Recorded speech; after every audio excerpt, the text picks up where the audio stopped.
पुत्र, आर्यपुत्र, लक्ष्मण, लक्ष्मण भैया, आइए, जल्दी आइए। एक अद्भुत दृश्य देखा है। क्या हुआ सीते? एक अलौकिक मृग हमारे आश्रम के पास घूम रहा है। अलौकिक मृग? हाँ। कहाँ है? आइए, जल्दी आइए। आइए स्वामी, आइए, जल्दी आइए। देखिए, देखिए वो प्रकृति के अद्भुत कारीगरी, वो अनोखा हिरण।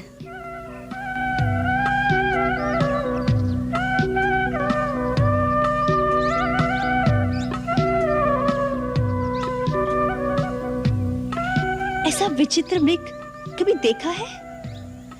इसके सींग देखिए, लगता है सोने के हैं। उसकी खाल भी सुनहरी है। सचमुच अद्भुत, विलक्षण। देखा लक्ष्मण? देख रहा हूं भैया। स्वामी, इसे किसी प्रकार पकड़ लीजिए ना। ओहो, कितना मनभावन मृग है। पकड़ ले। क्या करोगी कल्याणी? इसे अयोध्या ले जाएंगे। देखकर सब विस्मय से चकित रह जाएंगे। इसके पैरों में घुंघरू बांधूंगी। जब महल में छम छम चलेगा तो माताएं कितनी प्रसन्न होगी।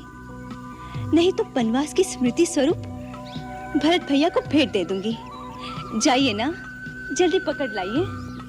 लक्ष्मण, तुम्हारी भाभी की इच्छा पूरी करनी ही पड़ेगी। वास्तव में ये है भी बहुत सुंदर। इसका रूप अनूप ही इसका शत्रु बन रहा है। भैया, इसके प्रति भाभी का मोह हमें किसी संकट में न डाल दे। मुझे तो यह स्वर्णमग माया जैसे जान पड़ता है। ये प्रकृति के विरुद्ध है, अप्राकृतिक है, असंभव है। इस सृष्टि में असंभव कुछ नहीं है लक्ष्मण। जो कुछ भी तुम कल्पना कर सकते हो वो इस ब्रह्मांड में कहीं ना कहीं खड़ा जा चुका है। ज्ञानी और विज्ञानी भी सृष्टि का सारा रहस्य नहीं जानते। इससे ये सृष्टि मिथ्या नहीं हो जाती। परंतु भैया, जो प्रकृति के विरुद्ध है। प्रकृति के विरुद्ध कुछ नहीं होता लक्ष्मण। भरद्वाज मुनि के घर में पुत्र रूप में स्वर्ण शरीर वाले 7 हंस पैदा नहीं हुए थे। इसी प्रकार सहस्त्र कोटि रूपों में जीव मिलते हैं लक्ष्मण। भगवान की माया के सामने ज्ञान विज्ञान का तर्क काम नहीं करता। भगवान की माया हो सकती है, परंतु ये तो मुझे कोई राक्षसी माया जान पड़ती है।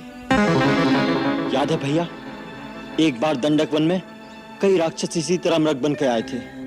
ओहो, आप दोनों भाई इसी तरह तर्क करते रहेंगे तो इतने में हिरण भाग जाएगा। अब मेरी इतनी सी इच्छा पूरी नहीं कर सकते? लक्ष्मण, लगता है सीता मृग को पाए बिना मानेगी नहीं। मैं भी चाहता हूं।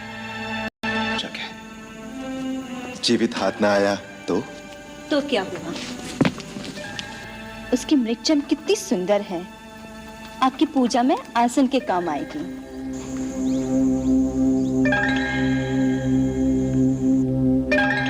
भैया, मुझे अब भी संदेह है कि कोई राक्षसी माया ना हो। यदि राक्षस ही हुआ तो उसका अंत होना भी आवश्यक है। लक्ष्मण, तुम पर्णकुटी में सीता के साथ सावधानी से इनकी रक्षा में रहना। कहीं तुम्हारा संदेह सत्य ना हो। मैं जानकी की इच्छा पूरी करने के लिए इस कांचन रथ के पीछे जाता हूं। जीवित अथवा मारकर शीघ्र लौट आऊंगा। लेकिन सावधान लक्ष्मण, वन में कई राक्षस घूमते रहते हैं, इसलिए किसी भी स्थिति में सीता को अकेली मत छोड़ना। जो आज्ञा भैया। हाय लक्ष्मण! हाय लक्ष्मण! हाय लक्ष्मण! हाय सीते! हाय सीते! हाय सीते! लक्ष्मण! लक्ष्मण! लक्ष्मण! तुमने सुना? बचाओ! बचाओ!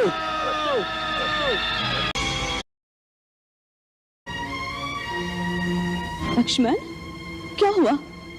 तुम जाते क्यों नहीं? क्योंकि मैं जानता हूं भैया किसी संकट में फंस ही नहीं सकते।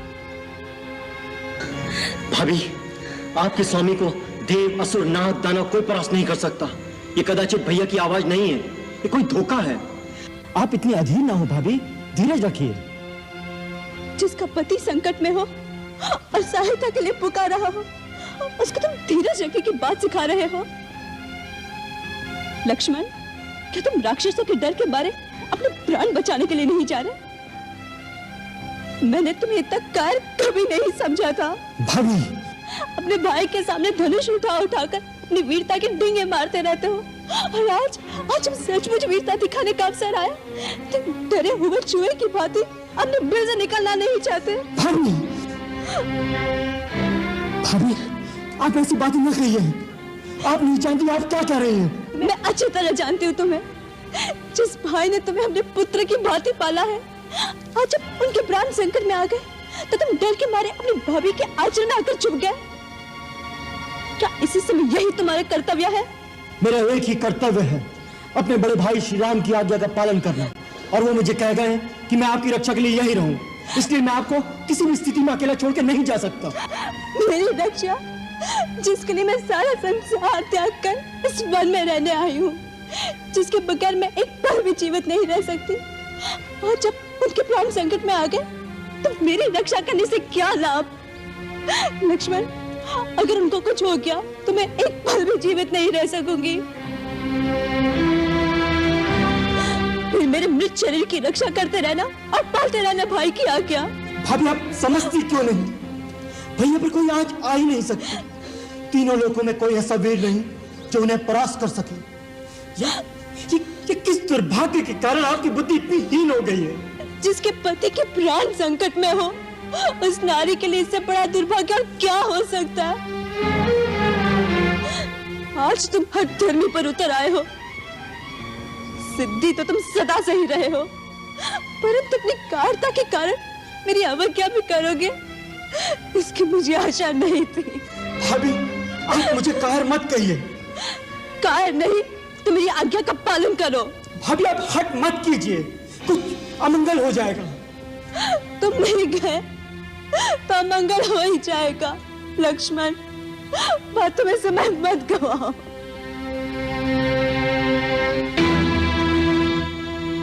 ठीक है, तुम नहीं जा सकते तो ये धनुष बाण मुझे दे दो। हर आर्य स्त्री अपने पति की रक्षा करना अच्छी तरह से जानती है। लाओ। धनुष बाण भी मुझे नहीं दे सकते? ठीक है, मैं ऐसे ही चली जाती हूँ, तुम यहीं रहो। भाभी, मुझे इतना विवश मत कीजिए। बातें ना करो, कर्म करो, कर्म। अच्छी बात है। आपकी आज्ञा का पालन करने के लिए आज पहली बार लक्ष्मण अपने प्रभु श्री राम की आज्ञा का उल्लंघन करता है। आप कुटिया में चली जाइए।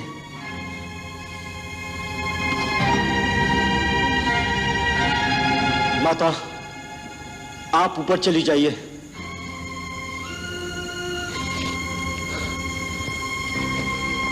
भैया, मुझे क्षमा करना। की दी हुई मंत्र शक्ति से मैंने यहाँ एक अदृश्य दीवार बना दी है। कोई भी इस लक्ष्मण रेखा को पार करके अंदर आने का साहस करेगा तो जलकर भस्म हो जाएगा।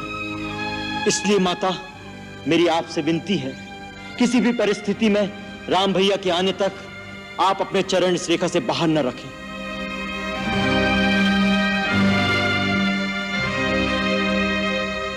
हे वन के देवताओं, समस्त प्राणियों, मैं माता सीता को आपकी सुरक्षा में छोड़े जा रहा हूं। इनकी रक्षा करना